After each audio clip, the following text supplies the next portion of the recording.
खट्टा खाने वाली चुड़ैल। रात को अचानक राधिका मौसी को किचन से कुछ गिरने की आवाज आई। उन्होंने बाहर निकल के देखा तो किचन में उन्हें कोई सफेद साड़ी में दिखा। वो चीख पड़ी, हे भगवान, आलतू जलालतू आई भला को टालतू, आलतू जलालतू आई भला को टालतू। राधिका मौसी को चीखते सुनकर श्रवण बाहर आता है भागते हुए।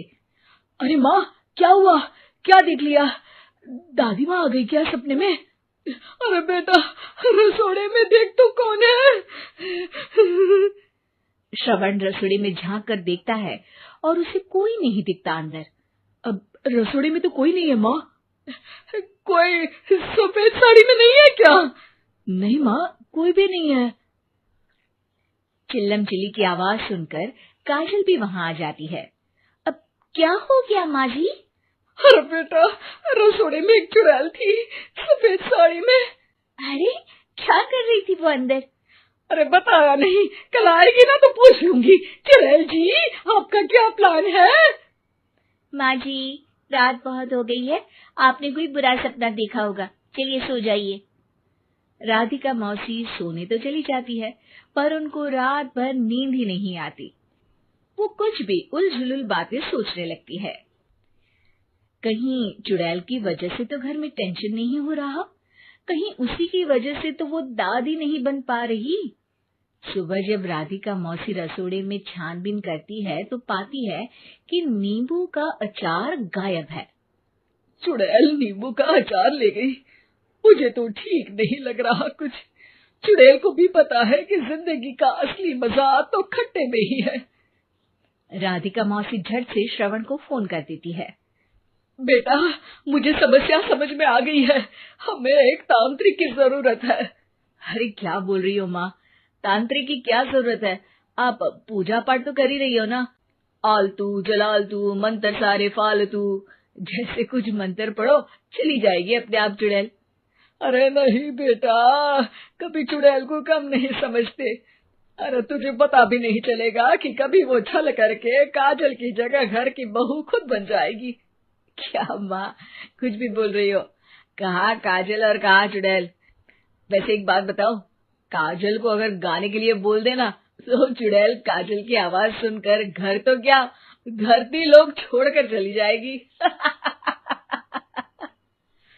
तुम ना पढ़े लिखे बच्चे हर चीज को मजाक समझते हो।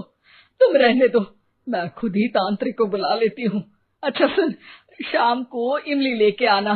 क्या है कि चटनी खाए बहुत दिन हो गए है ना? नहीं माँ, इमली तांत्रिक से ही मंगवा लो ना, आटा वगैरह भी उसी से पिसवा लेना। देखो मुझे काम करना है।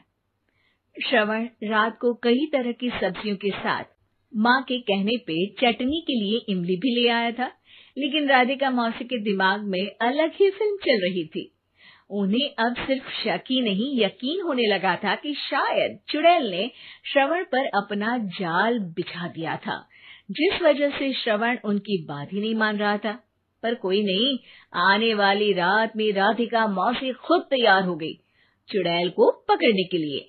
रुद्राक्ष की माला, तुलसी का पत्ता, हनुमान चालीसा सब हाथ के पास ही था, बस चुड़ैल का इंतजार था। और जैसा राधिका मौसी ने सोचा था वैसा ही हुआ। वो चुड़ैल उस रात भी आई, पर वो राधिका मौसी से तेज निकली और राधिका मौसी के उससे पकड़ने के पहले ही वो भाग खड़ी हुई। जरूर बहू पे साया है उस चुड़ैल का, तभी तो श्रवण के कमरे में गई है। और अगली सुबह राधिका मौसी पिछली रात हुए हमले में किन चीजों का नुकसान हुआ उसका हिसाब लगा रही थी। उनके खेमे से एक आम के अचार की शीशी भी गायब हो चुकी थी और वो इमली भी जो कल श्रवण लेकर आया था। राधिका मौसी इस बारे में सोच ही रही थी कि श्रवण जल्दी से रसोड़े में आकर दवाइयों की पोटली ढूंढने लगता है। अरे बेटा, क्या हो गया?